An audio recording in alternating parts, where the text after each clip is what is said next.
A gente fala sobre a economia.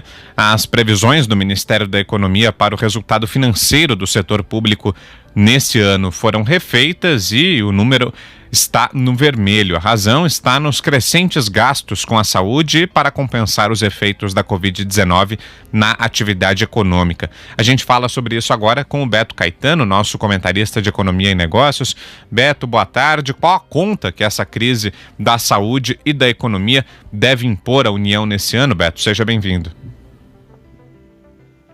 Bom, boa tarde, Adriana, boa tarde a todos que nos acompanham na Jovem Pan. Conta grande, viu? É isso que o Ministério vem aí calculando, né? Fez mais uma atualização dos seus cálculos, é uma conta que vai progredindo. Então, no estágio atual, que foi anunciado na sexta-feira, né, pelo Ministério da Economia, o custo estimado com os gastos, que inclui auxílio a estados e municípios, programa de apoio a microempresas e pequenos negócios, a ajuda às pessoas aí que estão precisando desse auxílio de R$600. Quer dizer, tudo isso junto é uma conta de 349 bilhões de reais na estimativa do Ministério, né? Com todos os gastos considerados, né, tem outros além desses, o Ministério estima que o déficit primário consolidado, o que é déficit primário consolidado? Essa expressão aí técnica, é a diferença entre o que os governos arrecadam, estados, municípios e a União, e o que eles gastam. Então, há uma diferença que no limite seria bom que fosse positiva, mas no Brasil tem sido negativa já há muitos anos. Então é chamado de déficit primário. E aí a conta é que pode chegar a 601 bilhões de reais neste ano. Olha, no ano passado, esse déficit foi de 62 bilhões. Quer dizer, nós estamos falando de um buraco cujo tamanho está sendo multiplicado quase por 10, né? E nesse cenário, então, a dívida pública bruta chegaria a 91% do produto interno bruto, que é a soma das riquezas produzidas no ano pelo país, né? Essa relação da dívida com o produto era de 76% ao final de dezembro. Quer dizer, em um ano a gente acrescentaria aí 15 pontos a essa conta da dívida.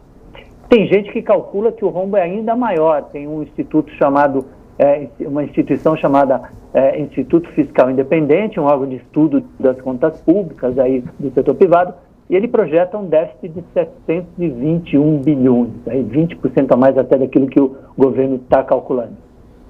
Que dinheirão mesmo, hein?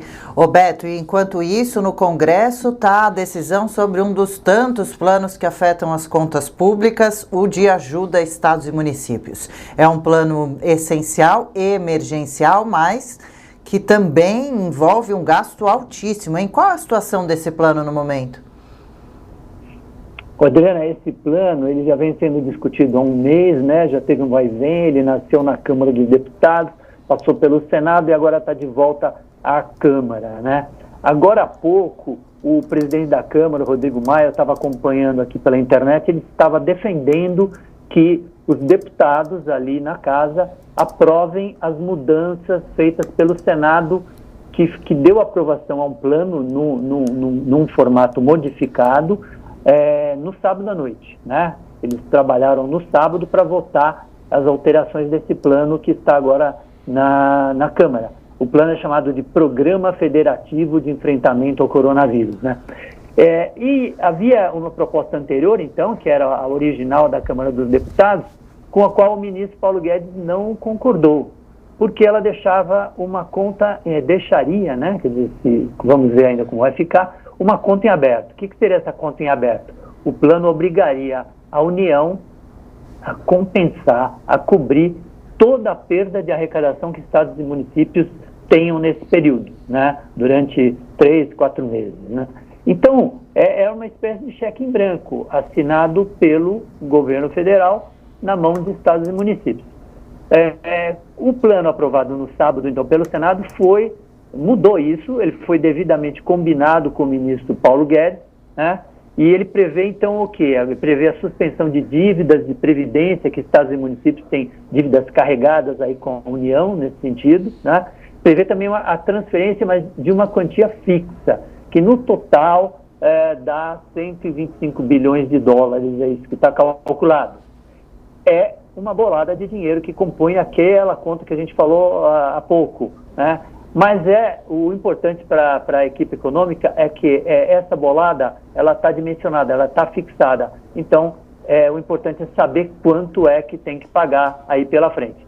Agora, a Câmara também deve votar hoje em segundo turno, porque ela já votou ontem, já fez uma primeira votação ontem, da chamada PEC do Orçamento de Guerra, que é uma medida ampla de autorização para que o governo federal e o Banco Central tomem as providências que, na verdade, eles já vêm tomando para a área da saúde e para a redução dos efeitos negativos da pandemia na economia, né? É importante essa medida porque ela livra os membros do governo de serem depois acusados de ferir a lei de responsabilidade fiscal, né, e de outras regras de controle das contas públicas, né? Vamos ver como é que a Câmara decide sobre essas duas grandes medidas que estão lá à frente dos deputados. Ok, aí o Beto Caetano, nosso comentarista de Economia e Negócios, participando aqui do jornal do nosso plantão especial Coronavírus, na verdade, já. Obrigado, viu, Beto? Boa tarde para você. Até mais. Boa tarde para todo mundo.